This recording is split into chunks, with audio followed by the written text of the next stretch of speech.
विदेश मंत्रालय ने कहा एलएसी पर शांति भंग के लिए चीन जिम्मेदार, आरोप किए खारिज। भारत और चीन के बीच 1 साल से ज्यादा समय से सीमा विवाद चला है। इस बीच हालात सामान्य करने की कोशिशें भी की गईं, लेकिन चीन बार बार उकसाने की हरकतें कर रहा है। चीन के आरोपों पर भारत का दो टूक जवाब। विदेश मंत्रालय ने चीन का बयान किया खारिज। बार बार उकसाने की कोशिश कर रहा चीन। पूर्वी लद्दाख में स्थिति को लेकर चीन के विदेश मंत्रालय की ओर से की गई टिप्पणी का विदेश मंत्रालय ने जवाब दिया है। हाल ही में चीन के विदेश मंत्रालय ने पूर्वी लद्दाख में तनाव की स्थिति के पीछे एक बार फिर भारत को जिम्मेदार बताया था। विदेश मंत्रालय ने चीन के ऐसे बयानों को सिरे से खारिज कर दिया है।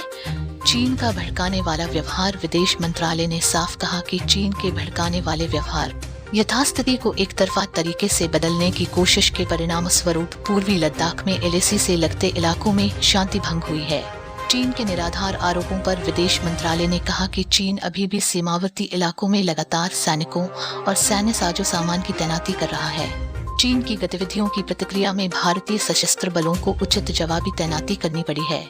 हमें उम्मीद है कि चीनी पक्ष पूर्वी लद्दाख में एलएसी के पास शेष मुद्दों के शीघ्र समाधान की दिशा में काम करेगा।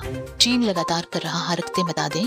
पूर्वी लद्दाख में तनातनी के बीच चीन अपनी हरकत से बाज नहीं आ रहा। हाल ही में उत्तराखंड के बाराहोती इलाके में भी चीन ने उकसाने की हरकत की थी। चीन की पीपुल्स लिबरेशन आर्मी के करीब 100 जवानों ने पिछले महीने उत्तराखंड के बाराहोती सेक्टर में एलएसी का उल्लंघन किया था। चीनी सैनिक बीते 30 अगस्त को भारतीय सीमा में घुस आए और कुछ घंटे बिताने के बाद इलाके से लौट गए। इलाके में भारत तिब्बत सीमा पुलिस के जवान तैनात हैं। इस घटना के बाद से है तनाव। पैंगोंग झील क्षेत्र में हिंसक झड़प के बाद पूर्वी लद्दाख में पिछले साल 5 मई को भारतीय चीनी सेनाओं के बीच सीमा प्रतिरोध शुरू हो गया था। दोनों पक्षों ने धीरे धीरे हजारों सैनिकों के साथ साथ भारी हथियारों के साथ अपनी तैनाती बढ़ा दी। सैन्य और राजनयिक वार्ता की एक श्रृंखला के परिणाम स्वरूप दोनों पक्षों ने पिछले महीने गोगरा क्षेत्र में डिसएंगेजमेंट प्रोसेस को पूरा किया। फरवरी में दोनों पक्षों ने डिसएंगेजमेंट पर एक समझौते के अनुरूप पैंगोंग झील के उत्तरी और दक्षिणी किनारे से सैनिकों और हथियारों की वापसी पूरी की। वर्तमान में संवेदनशील क्षेत्र में पर दोनों पक्षों के लगभग 50 से 60 हजार सैनिक हैं। News reporter Jitendra Rathore.